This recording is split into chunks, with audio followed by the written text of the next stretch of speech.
The story exposes a secret society called the Illuminati. This shadowy group has a very real secret. It's a story of money, murder, and mystery right here in the Valley.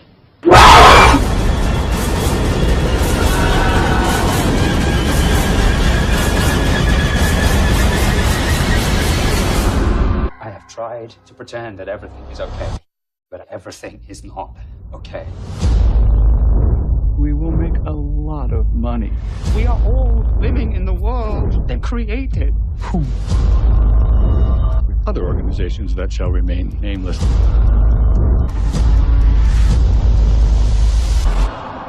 How far are you willing to go to change the world?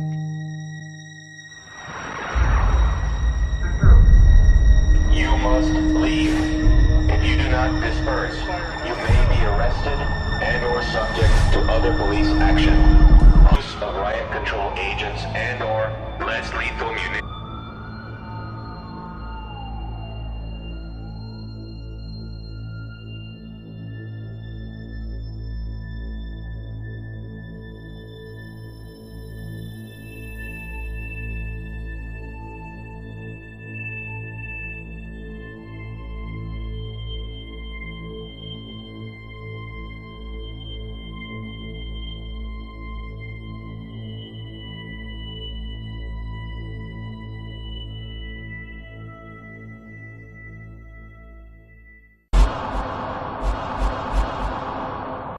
How far are you willing to go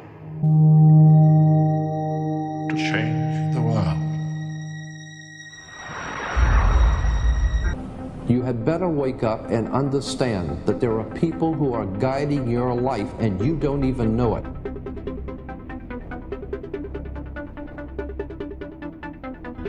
If you think about media and technology, they're delivering content that is shaping our society. They're shaping our politics, they're shaping our national discourse, and most of all, they're shaping our children's brains and lives and emotions. We estimate there's somewhere north of 1 billion people who use the internet every single day. That's just a reach that hasn't existed before in terms of media. Our kids today live on Facebook and cell phones.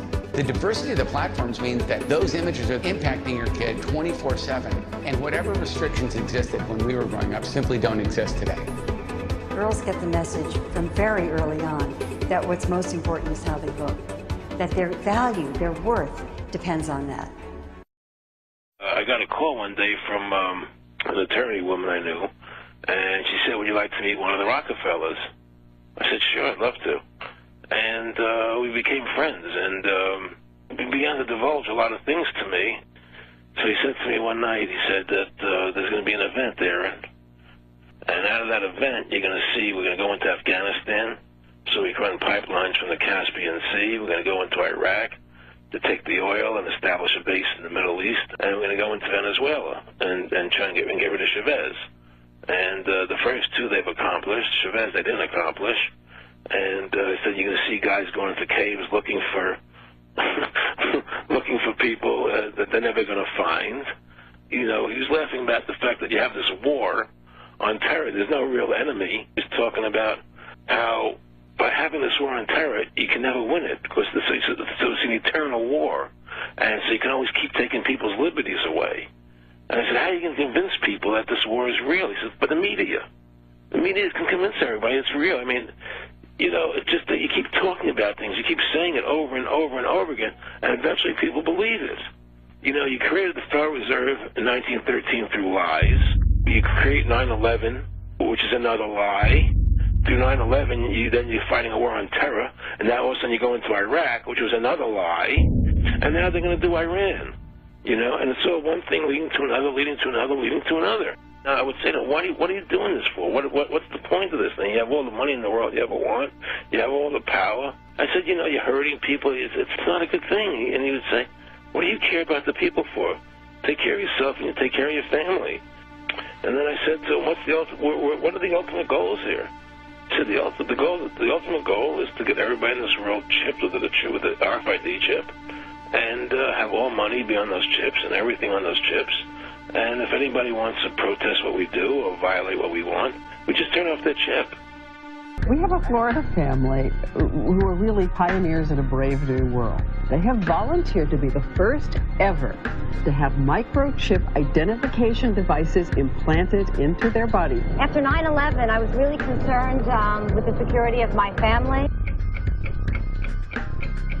I wouldn't mind having something planted permanently in my arm that would identify me. Most people still today think that all entertainment to do with movies, drama, is therefore nothing more than their entertainment. It never ever was that case. Of course, television can't perform such miracles as this, yet. But perhaps there's no harm wishing that it could. The greatest social messages are promoted through movies and drama, high drama, through the fixation of emotive sequences, emotional sequences, not logical, factual sequences, but pushing points across in an emotional way which register and fix in the mind. So emotional content is very, very important, rather than going through an actual discussion or an argument using logic and facts. There's no debate. And when you're being downloaded through fiction, your guard is down, the censor part of your brain is not in action. It isn't saying, yes, I agree with this, I disagree with that, as you would in a debate or a lecture. You're actually in an alpha state, being completely downloaded with new ideas.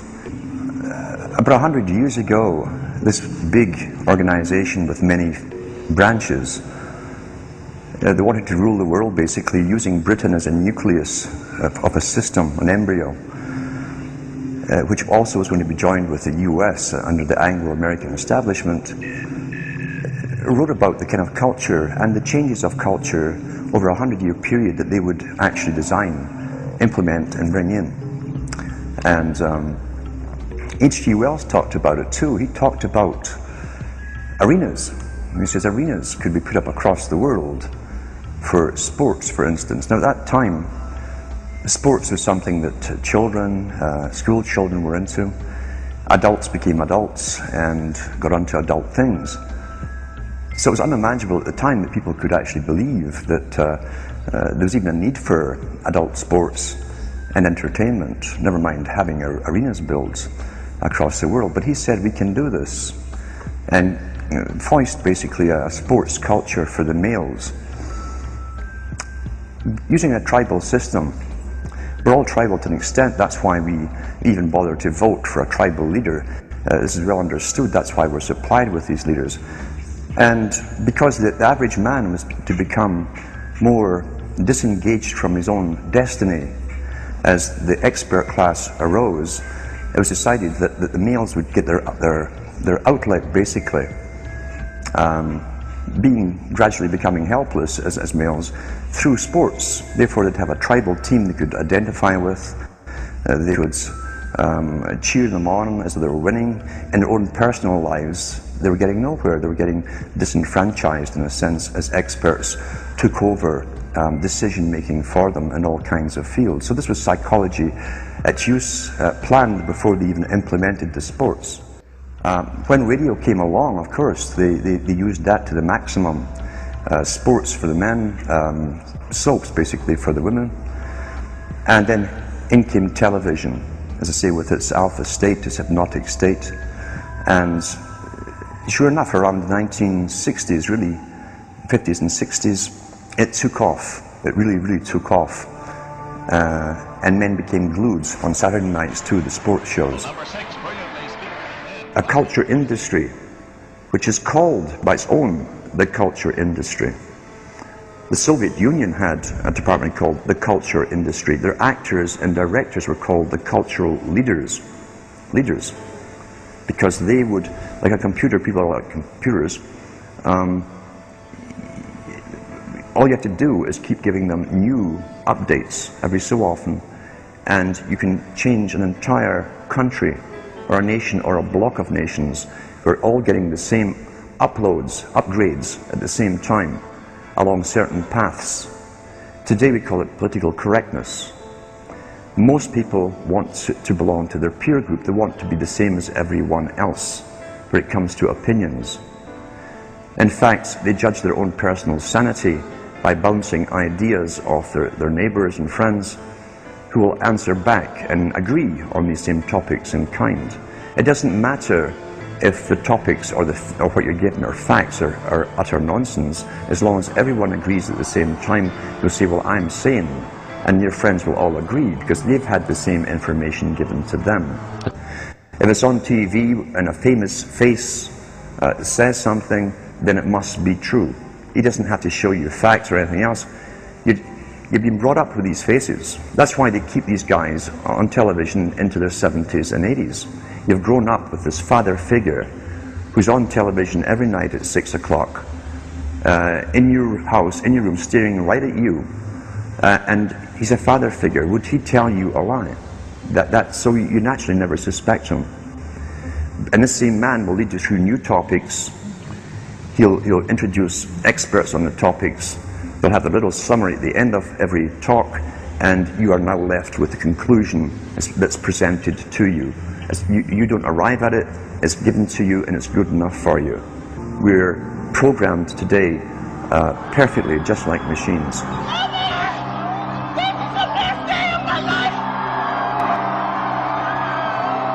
We tie this in with the Brzezinski.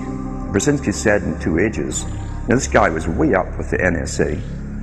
He's a master geopolitician. He admits he works in 20, 50-year periods to do with geopolitics in other countries. But he said himself, the public will shortly be unable to think or reason for themselves. He was meaning by the form of information that was given to them, the type, the formulas that were in use then in the 1970s. He says, eventually they'll be unable to think or reason for themselves. And eventually, he said, they will expect the media to do all their thinking and reasoning for them. Well, that's happened today. That's why people today can't think outside of the programming from television.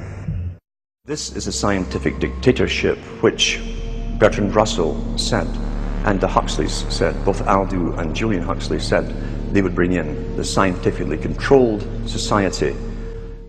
We are in process of developing a whole series of techniques which will enable the controlling oligarchy, who have always existed and presumably always will exist, to get people actually to love their servitude. This is seems to me the ultimate in malevolent revolution, shall we say. And this is a problem which has interested me for many years, and about which I wrote 30 years ago a fable, The Brave New World, which is essentially the account of a society making use of all the devices at that time available, and some of the devices which I imagined to be possible, making use of them in order to, first of all, to standardize the population, to iron out inconvenient human differences, to create, so to say, mass-produced models of human beings arranged in some kind of a scientific caste system. A number of techniques about which I talked seem to be here already, and that there seems to be a general movement in the direction of this kind of ultimate revolution, this method of control by which people can be made to enjoy a state of affairs which, by any decent standard, they ought not to enjoy. This, I mean, the enjoyment of servitude.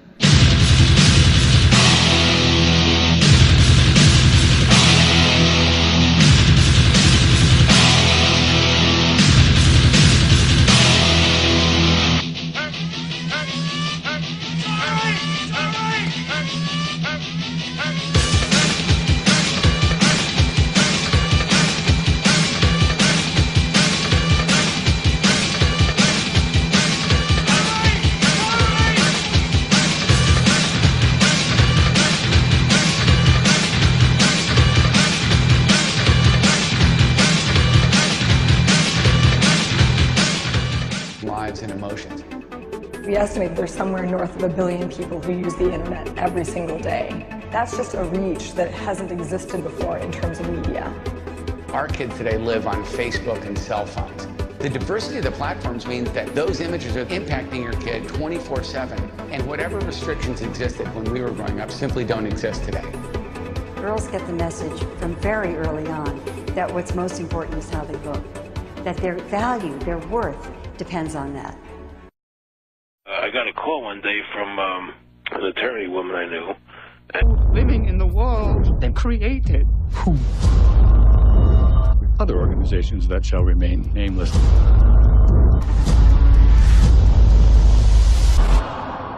How far are you willing to go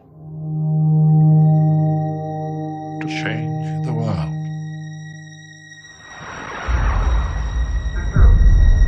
You must leave. If you do not disperse, you may be arrested and/or subject to other police action. Use of riot control agents and/or less lethal munitions. How far are you willing to go to change the world? You had better wake up and understand that there are people who are guiding your life and you don't even know it.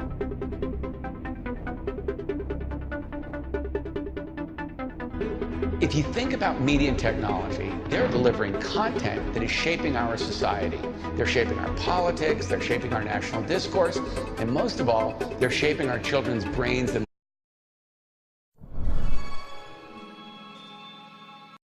The story exposes a secret society called the Illuminati. This shadowy group has a very real secret. It's a story of money, murder, and mystery right here in the Valley.